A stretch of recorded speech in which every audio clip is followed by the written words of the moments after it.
Iran's official media has confirmed that Iran's so-called supreme leader Khamenei has been killed in joint strikes by Israel and the United States. But the center of gravity of this conflict has now gone well beyond these two countries. In fact, multiple countries in the region of West Asia, or what America calls the Middle East, have been impacted.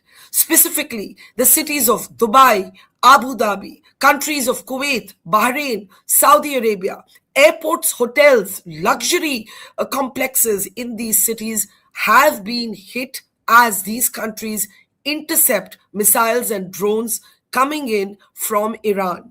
Iran says this is retaliation. But why is Iran targeting cities, for example, Dubai, that actually have nothing to do with this conflict? The strategy seems clear. If global commerce and global economy and global aviation are brought to a standstill, because remember, flights have been cancelled across the region and many of these airports have had to have been evacuated as shocking images emerge from the region. Obviously, the assumption is that the West will come under pressure to come to the negotiating table. Will that happen? We'll find out from our distinguished panel of experts. I'm Barkha Dutt. This is the Mojo story. Welcome to our live and continued coverage of the consequences of the Israel-Iran war. Khamenei has been killed. We've known this now for many hours, but the consequences of what is happening are being felt across multiple countries. This is no longer a war between Israel and Iran alone. This is a war that is now impacting multiple cities, multiple countries. In particular, Dubai has come under attack. The shocking images that you see on your screen for the last many hours, a luxury hotel, the Dubai airport, other airports, for example, in Kuwait, we've had hotels in Bahrain, we've had an airport in Abu Dhabi. All of these, you're seeing those images, have been hit as these countries intercept missiles and drones that are coming in from Iran. Trump has warned that there will be more actions from the United States and Israel as explosions are heard across cities. Here in India, the government has expressed its concern. It's a very, very delicate situation. The world should be bracing itself for several troubled days ahead. Let me introduce a very distinguished panel from different parts of the world with different perspectives. I want to welcome Lev Aaron to the program. He is a senior journalist from Israel. Namaste and welcome to the program. I also want to welcome military veteran General Shukla. General Shukla has been expertise on the changing nature of warfare, and we're seeing that. We saw it in Op Sindoor, we're seeing it here, where the battle is being fought in the skies, but the impact is being felt on the ground. I'm also very pleased to have with us from Israel a very, very senior former military veteran, General Israel Ziv. Thank you, sir, for your time. Grateful for that. I also want to welcome my colleague Anjana Shankar. She is a Gulf-based senior journalist. She will tell us what's actually happening on the ground in all of these countries. And I also want to welcome veteran diplomat Ambassador Bhaswati Mukherjee to the program. So as you can see, we have very many different perspectives on this program. General Ziv, I'd like to start with you. You are seeing that the pivot of conflict seems to have shifted quite deliberately by Iran to centers of global aviation, to centers of commerce, Dubai, Abu Dhabi, Doha, Kuwait, Bahrain. That's clear strategy. But before I come to Iran's strategy, could you tell us what is the situation on the ground in Israel, where you are? Many people in Israel are calling this the last war with Iran. What do you mean by that, if you could explain, sir? Yes, basically in Israel, most people are at home. Only vital businesses and services are action. And you know, people are of course in stress under the situation, because we think that this operation is necessary to take out the Iranian regime and the nuclear threat from our region. But at the same time, of course, there is a question of the cost, how long it's going to take, and etc., etc. One thing I need to say is that the option for agreement was on the table. Last week on Thursday, the second time on Geneva, the option was vital, was real. It was not kind of wrongly led situation, and the Iranians choose not to take it. So I think that Trump gave them a fair chance for before going to that massive attack. May I ask you what you make of what seems to me, and I'm not a general, there's you and General Shukla for that, but I have reported many wars, and it seems to me a deliberate strategy by Iran to not target Israel as directly as they are targeting Dubai, Doha, Abu Dhabi, Kuwait, Bahrain. The Dubai airport has come under attack. The airport in Kuwait has come under attack. The airport in Abu Dhabi has come under attack. General, the strategy seems to be to bring global commerce, global aviation to a grinding halt and hope that these countries will then put pressure on Trump to bring Iran back to the negotiating table. Is that your read as well, General Ziv? No, absolutely, it's correct. But on the same time, I think there is a lot of, taste of revenge. In the end, they see the countries that you mentioned as a U.S. ally and kind of alignment between them and Israel as well. I think that they are very angry because of the attack, because of targeting the Ayatollah. So there is a lot of, I would say, sense of revenge by shooting civilian targets. Remember that the conflict between them as Shiites and the Sunnites is always there. It's always on the background. So I think it has some other tastes in the way they are operating right now. But don't mislead. They are shooting on urban areas, concentrated areas in Israel as well. But the defense system here is quite efficient. So you see less results according to the Iranian attention. Okay, I'm going to open this up again. General Ziv, I know you're in a hurry, so stay as long as you can, hop off when you need to. Let me bring in Anjana here. Anjana, I'm not sure where exactly you are right now, but what can you tell us about what's happening in Dubai, Doha, Abu Dhabi? We know that all air operations have been suspended by Emirates. The airport is closed. Qatar Airways has suspended operations. We've seen hotels in Bahrain, the Crown Marina. We've seen Fairmont in Dubai come under attack. What can you tell us? Can we unmute Anjana, please? Yeah, there you go. Yeah, I'm based in Abu Dhabi. And what I can say is, I have to tell you this. I'm a conflict reporter. I've covered many wars in the region and beyond. But this was the last thing that I ever imagined, that we'll have to report on a war which would, where UAE would be right at the heart of a conflict. And unfortunately, that is the situation here. So what we are seeing is definitely a dramatic escalation and how Gulf countries have been dragged into a war.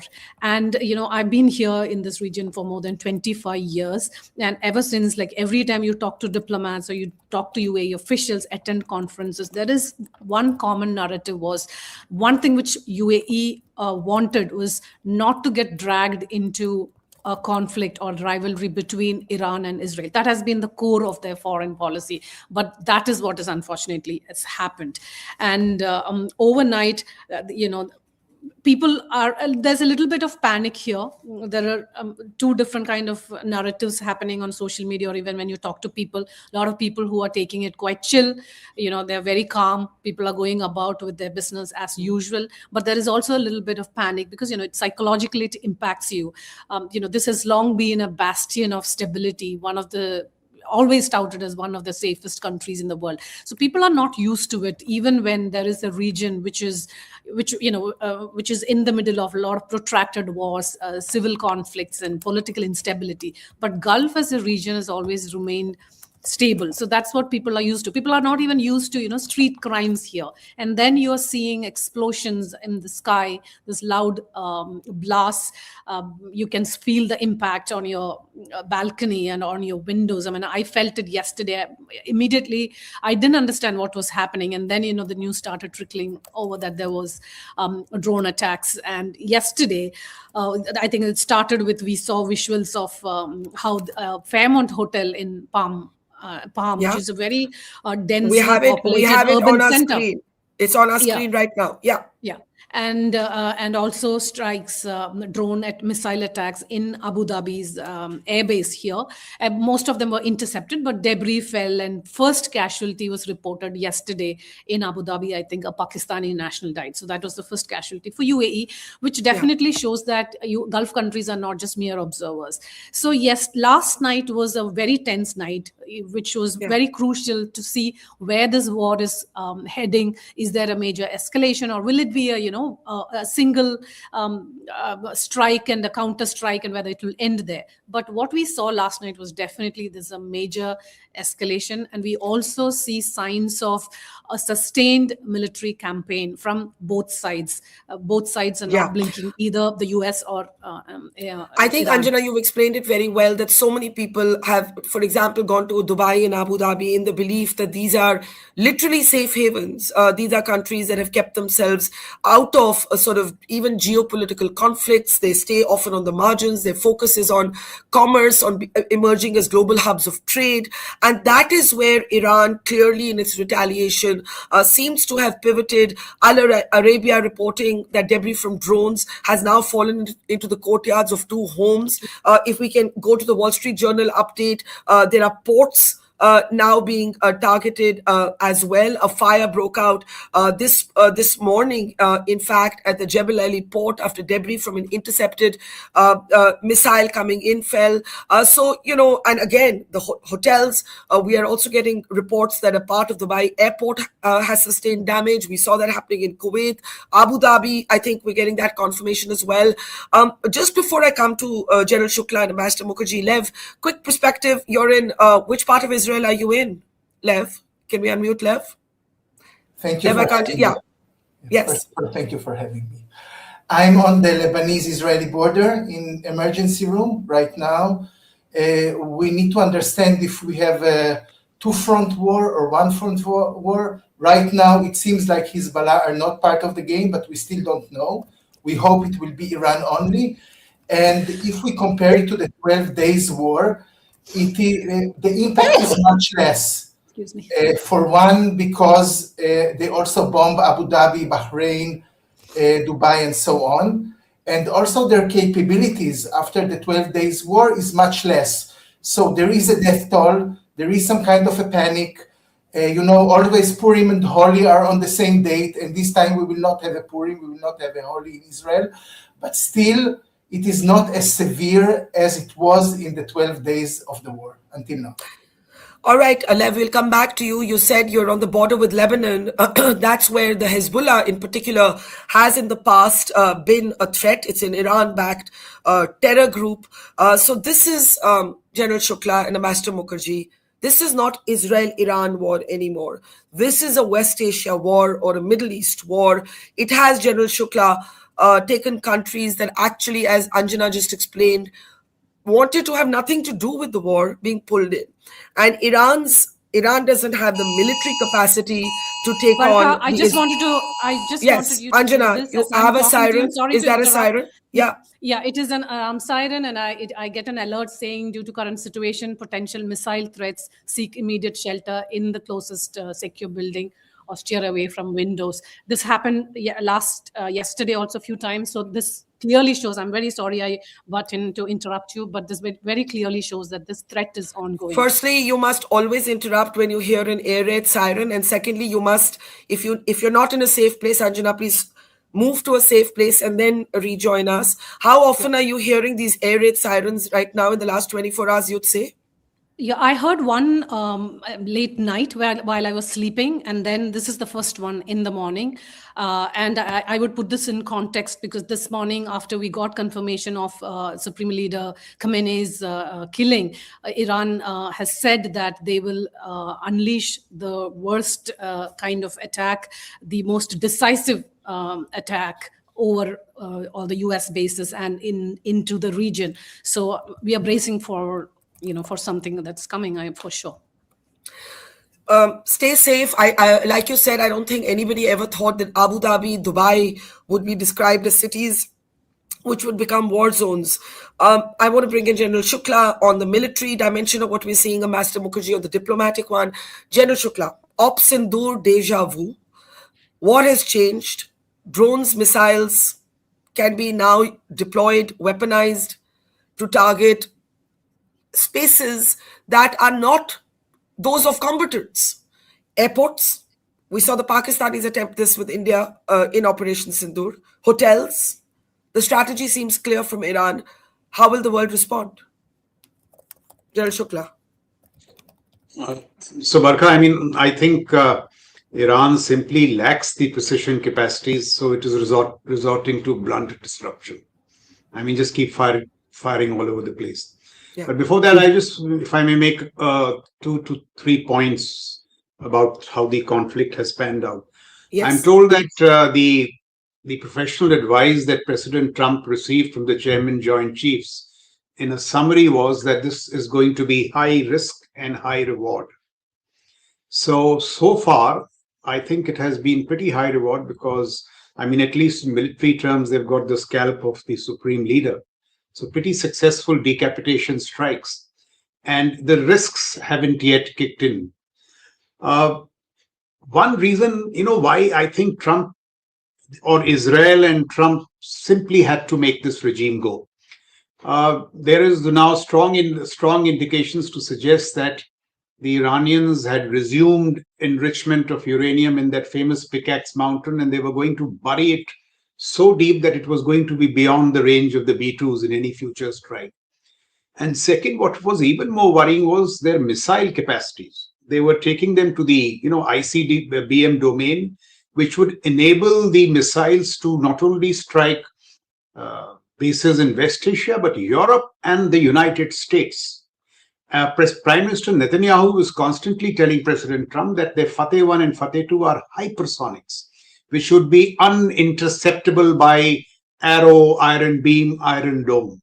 So I think these were the real drivers which forced President Trump to make that decision. To me, it also seems in hindsight that the Omani foreign minister, who was met by Mr. Vance and who went public all over American news channels suggesting that some kind of deal was in the offering, proved to be a useful idiot, and that was the ruse behind which the Americans hid to carry out this very successful decapitation strike on Saturday morning. The third point is we'll have to admit this. When the Americans did Venezuela, we said it is close home. When they get into an away game in Iran and Taiwan, they'll be in great trouble. But if you now study, the deeper mechanics, we have seen 5th generation digital warfare arrive conclusively. So you've seen the use of Claude AI, algorithmic warfare, layered capacity, space, EW, so on and so forth, which has enabled this thing to happen. And it is no longer a fluke or, a one-off thing. Israeli-American prowess in this domain simply has to be acknowledged. The tempo of operations, the 2 aircraft carriers, the aerial tankers, putting together such, overwhelming military power to such precise effect is something which, needs to be acknowledged.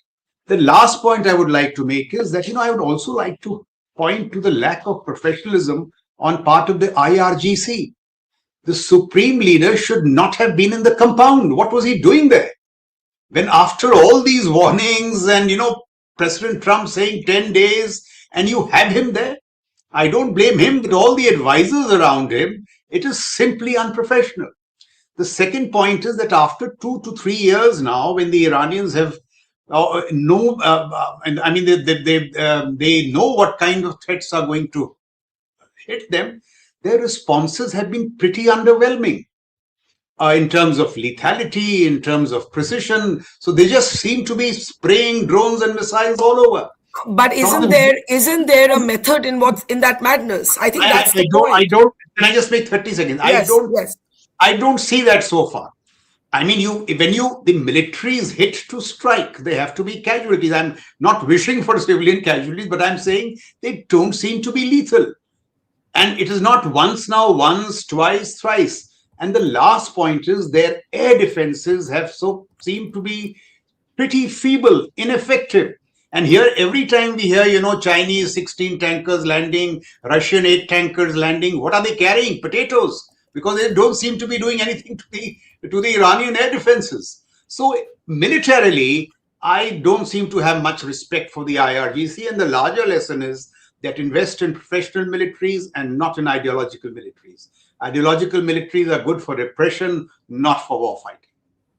Okay, General Shukla says he is not impressed with Iran's military counter, that it seems to be to literally shower the countries, the cities of Dubai, Abu Dhabi, Doha, countries like Kuwait and Bahrain with missiles and drones. But as Anjana mentioned, Master Mukherjee, it's a blunt instrument, not a precise instrument. It's a technology-enabled instrument. So you say that as a man of uniform. I'm saying, imagine Dubai that has never seen conflict. Imagine Abu Dhabi that has never seen conflict, that is bustling only, that is built on commerce and tourism and trade, right? You see this, we see this as Indians, left sees this as an Israeli. We are battle hardened. I am, Ambassador Mukherjee, thinking of the level of panic this is going to create in a city like Dubai that has literally been insulated. Despite being in the, geopolitically in a sensitive place, has literally been insulated. What do you make of the direction this is going in? Will this put pressure on Trump to take a step back now that Khamenei is dead? Well, Barkha, first of all, let me say in non-military diplomatic terms that what has happened to Khamenei is assassination from external power on a sovereign state. Diplomatically, that's the way it's defined. I don't call it decapitation. Moreover, when a regime is unpopular, in a country that has been under colonial rule, has been colonized, treated badly, and then the external force says that because of certain reasons, some of which are very valid, like the development of nuclear weapon, etc., this person should be taken out. But he is the head of state or sovereign country whom you are taking out, along with his daughter, son-in-law, and granddaughter. They were all buried, all died together. This is not the time to discuss whether, with due respect to General Shukla, whether the Revolutionary Guard was effective or not. Certainly they were not effective. Extremely foolish to have them in the compound. But when you do this to a country like Iran, that believes in martyrdom, that's a Shia country, who had warned its neighbors several times that if we are attacked and our leader is taken out, we will attack all American military bases in the region. Then those leaders told the Iranians, we will not allow our bases, American bases, to be used for directly attacking Iran. And that is true. The attacks came from Israel and from the American strategic assets around that area. To the best of my knowledge, I am not aware that any military base of the Americans in these countries were used. Having taken out the supreme leader, this country, which believes in martyrdom, also believes in revenge. What they will try to do, Barkha, which is extremely alarming, is a continuation of what they are doing, which is they are terrorizing people in these areas. And don't forget how many million Indians we have there. You cannot imagine how many telephone calls I got last night from people who are stranded in Dubai. Because it is unthinkable that Dubai's airspace would be shut. Under those circumstances, what I am saying is that, can you hear me, Barkha? Because I seem to, okay. They are trying to put a brake on the economic commercial hubs that these regions represent. They have successfully managed to shut down airspace, which means millions of people are stranded all over, particularly in Dubai. And that these are in places which are totally unprepared for war. They've only seen war Correct. on movie halls. They've never seen it. They are not battle hardy like Indians. Okay. Yeah. Yeah. I would actually say that if this continues, let's say for 7 more working days, and along with that they damage the Straits of Hormuz, they would have got their revenge, because people would then blame the Americans, particularly Trump, so close to the midterms, because if oil prices go up, if the Straits of Hormuz is shut, let's say for 2 weeks, etc., the American allies in the region would, their economies would be devastated. It doesn't matter how many drones they are shooting down. So Some will get through. is it your assessment, ma'am, that this could boomerang badly for Trump? If it doesn't finish in 7 days, yes. If he manages to shut it down in 7 days with some kind of an agreement, and the agreement, Barkha, would be very similar to what we saw in Venezuela. In Venezuela, did he allow that Nobel Peace Laureate who foolishly gave up her prize money to Trump? Not that he needs any extra money. She thought she was going to become president of Venezuela. She did not. The same corrupt regime has just moved up one step further. The vice president is the president, and so on and so forth. In Iran, do you ever think, Barkha, that the son of the Shah of Iran, who lives in US, if he sets foot on Iranian soil, I can have a bet with you how long he'll survive. Huh? He will be killed at the airport itself. There is no way in which he can come back. So what is going to happen? Trump will make a deal with the rest and say, look, boys, we've taken out your commander-in-chief. Now you guys behave. We'll let you continue. If you don't, we'll take out the second in command, etc. There's going to be no regime change. This is an imagination. You can't impose regime change on Iran. Iran, if you could not do it in Venezuela, you think you could do it in Iran with so many volatile areas around them? No. There will be no regime change, Barkha. Once again in your show, I stick my neck out and say, Khamenei's successor will be selected. They have a kind of a system very similar to selecting the Pope, and they will put somebody in place. That person hopefully will be reasonable and will be able to do a doable deal with Trump. Because Barkha, regardless of what my co-panelists are saying, there is lots on social media floating from American negotiators who are being anonymous and saying there was a deal. There was actually a deal, but they didn't want the deal. They wanted to take out Khamenei. So Ambassador Mukherjee, as usual, has been very, very precise and has said that there will be no regime change. Before I get General Shukla and left to respond, Anjana, I felt like you were getting some news, some information. I could see it on your face.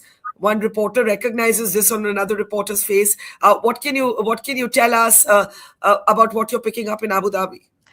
No, I mean, there's no official confirmation or anything. I'm sitting very close to my window. If I could just show you, that's where I can see, the Abu Dhabi skyline. And we heard a couple of booms. Yeah. So, we're suddenly wondering whether there's anything that we need to worry about. But do you want to respond to Ambassador Mukherjee's point that these are cities where war is only seen on movie halls? The Israelis, for example, I was interviewing Israel's former envoy to India at 2 a.m. in the morning yesterday as news came in that Khamenei was killed. And there were sirens through our conversation and he didn't even blink. So Israelis are used to this. Indians are battle-hardened. The people of the UAE, they ain't seen nothing like this.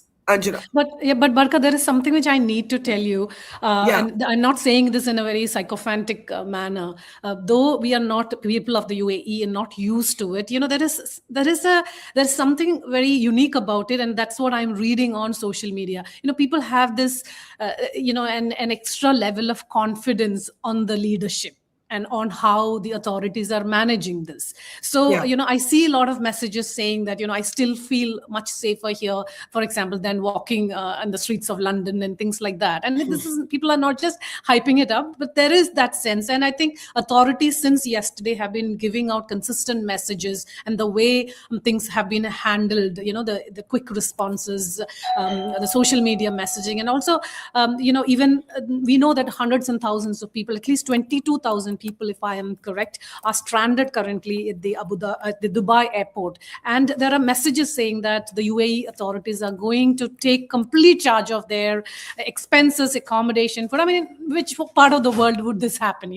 We Indians are used to getting stuck at the airports and flights delayed for hours, people complaining, tempers raging. But so there is this sense of confidence in the leadership for sure. But again, as I said, the psychological element of seeing these explosions or hearing these booms, even for someone like me who are used to, I was in Ukraine a few months ago, and hiding in the bunkers and getting these missiles and drone strikes every day and every night. But still, it plays in your head. And a question that a lot of people, why UAE residents or even people across the Gulf countries, what is baffling them is, it is difficult to understand what is Iran's gamble here by attacking the Gulf countries. I want to point out a few things that is very relevant to this context. One, we are very close neighbors to Iran. Dubai and Iran. And despite these decades of sanctions that Iran had, one of the reasons why Iran's economy, though there is a economic collapse now, but why they sustained these sanctions, one of the reasons is definitely its trade with Dubai. That's very active. And there are more than, I think, 2 lakh Iranians living here. There's close relationship. And though, as I said, the region never wanted to be dragged into this rivalry between Iran and Israel. And that is what they have been always trying and talking about. I know, and that's my point. That is actually, I'm sorry, I'm cutting you short here. That's actually my argument. And in a way, Ambassador Mukherjee's argument to General Shukla and Lev. And let's hear from them now, because I believe that we all agree that the Revolutionary Guards did a terrible job of protecting their leadership, General Shukla. Clear. We all agree that there is no military capacity as an equal contender to take on the Americans or the Israelis. And hence the Iranians seem to be creating havoc in regions and cities that have never seen anything like it. Let me get a quick comment from Lev. Lev, we've just seen a statement from Israel saying it has dropped, the Israeli Air Force says they've dropped 1,200 bombs on Iranian positions in the last day of ops. Where do you see this going? Are you concerned as an Israeli that the UAE, Bahrain, Kuwait, Qatar, these are countries that could now say to Trump, end this now? Lev. Look, we are all, we know that we really need the Abraham Accords. And in this sense, we need Bahrain and the Emirates on our side. But if we look at the big lesson, and I go back to what the ambassador says, that one big thing that we learned from the 12 Days War is what really keeps dictatorship regimes alive is not the fear of the big leader, is not the fear of Putin or Khamenei. It is the ruthless middle layer of the secret police and security services who know exactly whose door to knock on and who drag you to questioning, and sometimes you vanish. And in this sense, we still do not see that the secret services of Iran are panicked enough to finish this regime. So in this sense, we need to see tomorrow, day after tomorrow, if we see good news from Iran. Shukla, let's come to you. You said you're not impressed. And Ambassador Mukherjee says, okay, you're not impressed, but Iran may achieve. Look at this photograph. I want to tell you a story with the photograph on the screen. A friend of mine was stranded in Dubai, right next to Fairmont, where missiles were intercepted, and we saw a part of the luxury hotel on fire.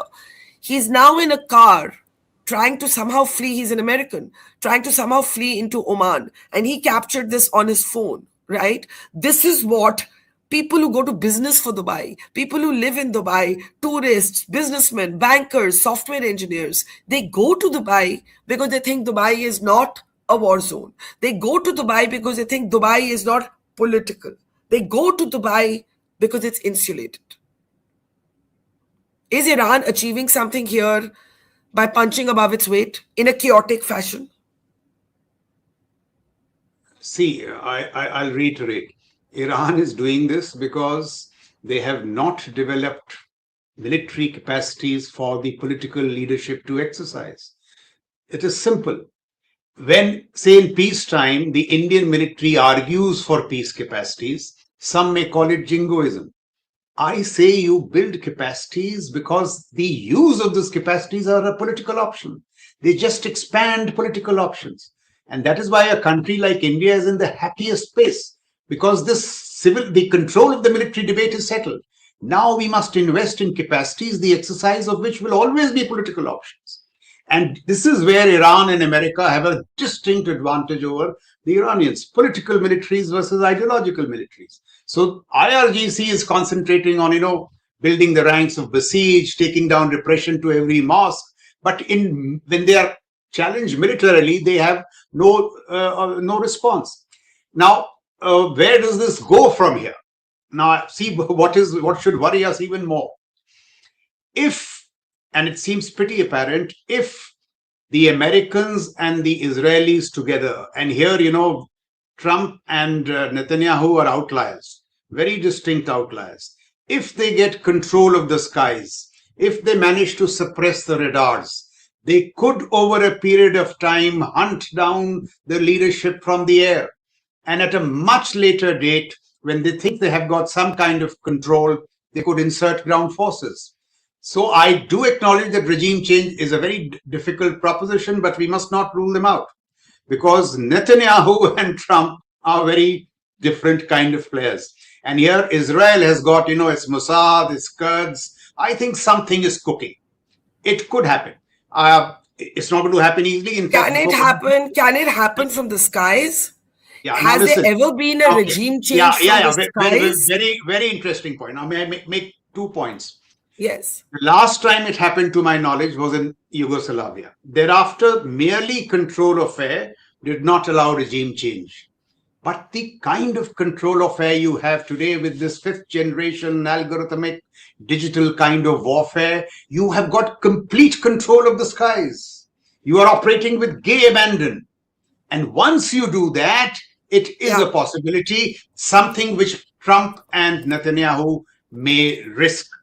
The last point I would like to make is that what will, cause Trump to pull back is not these kind of disruptions, but American body bags. If those American body bags start reaching home and he comes under domestic pressure, his poll numbers are already low, but those body bags are not reaching because the IRGC military seems to me, at least as of now, pretty blunt. The only tool they have perhaps up their sleeves is those hypersonics, which they unleashed last time. If they come, we'll see how they fare. But on current evidence, it seems to me that, the Israeli-American military, they have a distinct advantage over the IRGC. Okay, so I just want to say, General Shukla, there's no two ways about who has the more commanding military, who has the capacity. But if you see the images on your screen, Anjana can say these are the kind of scenes we're seeing from airports. This is, I'm told, this is Dubai. This is a scene from Dubai airport. My producers are telling me we are also seeing evacuations that took place at the Dubai International Airport in the midst of thousands and thousands of passengers stranded. Ambassador Mukherjee, let me bring you in. You believe there will be no regime change. So we also have to acknowledge that Trump has different priorities and Netanyahu has different priorities. This is a coordinated operation, but the two men don't have identical political goals. Trump may have also wanted to change headlines at home. Trump has a midterm coming. Israel has a very different mindset when it comes to protecting itself. By the way, the video you see on your screen is of evacuations taking place at Dubai International Airport. As parts of it faced missile debris as they were intercepted over the skies of UAE. We also have reports that one of the runways close to the Fly Dubai operations has sustained damage. So, Ambassador Mukherjee, it's over to you. To say that overwhelming military power, whether from the sky or on the ground, does not necessarily result in changing the mindset or regime change. And one prime example of a country that has destroyed empires is Afghanistan. If you look at Afghanistan, what military power did they have? Even now. But they are giving the Pakistanis a good bashing. As far as Americans are concerned, there is a very big difference between Americans and Israel. Israelis and Indians are very similar. When we go in, we are ready for the body bags, and the country is ready for body bags. Whereas it was a famous American military historian who said that using air power is like having an affair. It provides satisfaction without commitment. I can't think of a better way of describing this kind of air power from the air. How much are they going to go? It's a densely populated country. 50% believe in jihadi ideology. Everyone believes in martyrdom. The attacks are on Sunni countries and on Americans and on those and on Israel whose right they don't accept to exist. So what I'm saying is Trump, whose popularity rating right now is 38%, is he going to risk American body bags because he can bring regime change if he puts boots on the ground? The Israelis will have no hesitation in doing that.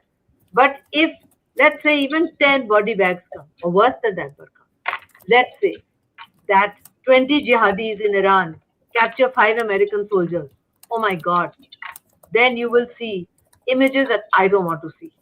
Okay? And when he does this, let's not forget one more thing. These jihadis are spread all over the world. We should know that, no? Barkha, you and I, we live in India. These jihadis will go after innocent American citizens everywhere. They could bring down a civilian airliner. They could do anything. These are desperate people and they want to take revenge. So it's not so simple to say that, yes, there is overwhelming military power. Please look at the history of Afghanistan till today. Right from the time of the British Empire, when they exterminated every British soldier except one, they cut his tongue off. They can come to Delhi and write down the tale but not speak it. These are the kind of people you deal with in Afghanistan. There's not much difference in Iran. In fact, I would say the Iranians, after the horrible way in which, I'm not an admirer of his, but it was a horrible death with his entire family buried in rubble, being dragged out right now, they will take revenge. Of course they will take revenge. Okay, that's a EPA. And EPA is like having an affair, as you just quoted. Let's take final comments. General Shukla, just hold on. We also have details. This is how warfare has changed. The Wall Street Journal is reporting that the US strikes on Iran used Anthropic's cloud just hours after it was banned by Trump. So there are just wheels within wheels on the changing nature of warfare. I want to start taking last comments. Lev, you're in an emergency room, but you're all smiles. This is the difference between what Israel has got used to over the years and what Abu Dhabi and Dubai never thought they'd have to see. What are your last thoughts, Lev, as we leave you in a safe space?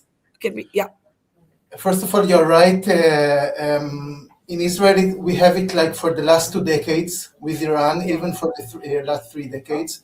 It is not like Dubai or Abu Dhabi that you go to rest or you go to do business.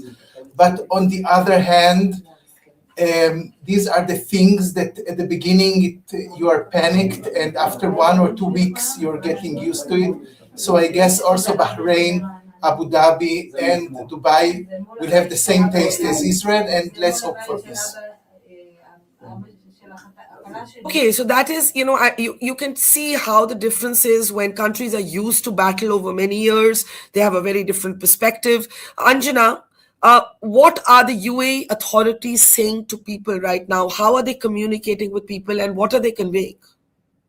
UAE authorities, since yesterday, since the attacks began, have been using social media platforms of various authorities, regulatory authorities, telling people first, most importantly, not to panic and not to spread fake information or rumors. There are pictures, animated images of past fire incidents and things like that being shared. Yesterday, I'm sure you must be aware that there were a lot of videos and messages saying that Burj Khalifa was being evacuated, people running out. None of this turned out to be But true. then we were told at 2 in the morning there was damage to it, and I wasn't able to independently verify that. No, later there was an incident where I think there was an interception. But the fact that yesterday, early in the afternoon, that the entire place was evacuated and all of that. So there's a lot of the rumor mills are fast working. So that's one very important message. Second is not to panic, follow instructions, and as I said, this reinforcement that the things are under control. The UAE's air defense systems are doing very well, and as you know, there were 137 missiles launched. Iran launched 137 missiles in a span of 24 hours into the UAE territories, and most of them have been intercepted. 209 drones. That's the Burj, by the way, on the screen right now. Yeah, I so think in a long shot. 209 drones were fired, and also most of the 196 of them intercepted. So these are the messages the UAE authorities are giving people. And of course, as you said, there are these alerts that are coming in, and there are updates on information from various the civilian targets, what has happened, how many casualties, injuries, and things like that. So there is a consistent flow of information that people can count on. So that is what the authorities are saying. But overall, you are witnessing all of this playing out on social media, and people know that there is a serious concern this time, because this escalation has definitely all the characteristics of an open conflict, because these are not proxy level or non-state actor level attacks on the UAE or on Gulf countries. These are missiles crossing sovereign territories, launched into another country, and definitely a multi-front response from Iran, not just hitting Israel, but almost 6 Gulf countries simultaneously. That is serious escalation here. And people are worried. Let me get a quick comment from Ambassador Mukherjee and give General Shukla a kind of expansive closing remark, because I know he'll have a lot to say. Ambassador Mukherjee, India's response, we've just said we're concerned. We have many Indians in these areas, living there, working there, tourists, what do we do? Evacuation flights are also not possible right now. I can't hear. Yeah, start again, ma'am. Yeah. The Indian embassy in these regions and consulates have told our Indians there not to panic, not to move out, to strictly follow the instructions of the local authorities. And we cannot do anything until the airspace gets free again. There are some Indians who are trying to drive from Dubai to Oman. As far as the medical students mainly from Kashmir who are stuck in Iran are concerned, they are staying put because they say they want to give the exam. I don't see much panic there either. But what I am trying to say is that the repercussions will be felt if it continues beyond 7 days. If it's up to 7 days, for Trump, it's manageable. But if it's going to, let's say, drag on for 3-4 weeks, then it would affect global oil prices, global supplies, and people who are stranded at the airport, even if their requirements are taken care of, as our colleague said, they are in a state of panic. I've received a lot of phone calls from people who are panicking. There are people who are not in the airport because they haven't gone there. They have important business and other appointments, either in Delhi or in the US, because it's a good transit point to go to US. And they are now looking at the possibility of being stranded there maybe for 3-4 weeks minimum. So it's a very serious situation. And as far as we are concerned, personally, we have an amazing strategic partnership with Israel, which is virtually like our best friend, as you would have seen from the semantics of Prime Minister Modi's visit. On the other hand, we have always tried to have excellent relations with Iran to checkmate Pakistan. Shiite Iran and Yeah. India have a long historical relationship. So the press statement that came out actually was a masterpiece of diplomacy. It gave no commitment, no condemnation. It called for peace and tranquility because, Barkha, in this particular case, India is between a rock and a hard place. We just Yeah. finished a highly successful Prime Minister's visit to Israel, and we have announced that Israel is one of our closest friends, strategic partners, collaborate. 15 MOUs were signed, etc. On the Yeah. other hand, we cannot be seen to be openly endorsing regime change in a sovereign country through brute force from outside. So it's Absolutely. very tricky for India. I think the spokesperson's statement was wise and delivered in a calm way. But as things go on and pressure comes from Indians stranded there, we will have to think with the cooperation of the authorities and Israel how to get them Yeah. back. One thing would be to get them to come to Israel first and then see how to move them out of Israel. Barkha. Okay, General Shukla, I'm giving you the last word. I just want to read out Trump's latest statement. Iran just stated that they're going to hit very hard, harder than they have ever hit before. They better not do that, because if they do, we will hit them with a force that has never been seen before. Now, it's escalating. Ambassador Mukherjee says there's a 7-window time frame. Otherwise, this can go wrong for Trump. I give you the closing word, sir. So, I mean, I have no comment on Trump. This is typical Trump, but I have 2 to 3 other points to say because I Yes. think they are pretty relevant in our context. See, Venezuela, absolute resolve should tell us that it is no longer a battle between air power and boots on the ground. These are old debates. In Venezuela, we saw air power, we saw the Delta Force, which was boots on the ground, but more importantly, layered capacities, space, EW, so on, which gave you an intelligence picture, the virtual pattern of life of Maduro. What he did for the last 4 days and what he was likely to do for the next 48 hours, which enabled Delta Force, a ground force, to choose its points of extraction, insertion and extraction. I'm saying we should move towards these sophisticated capacities. If the political leadership understands the utility of force and invests in force, it will give you dividends. I mean, if you had put 10 generals, including me, on D-1 before absolute resolve, we would have said, don't do it. I mean, it was like picking up Maduro from a cantonment.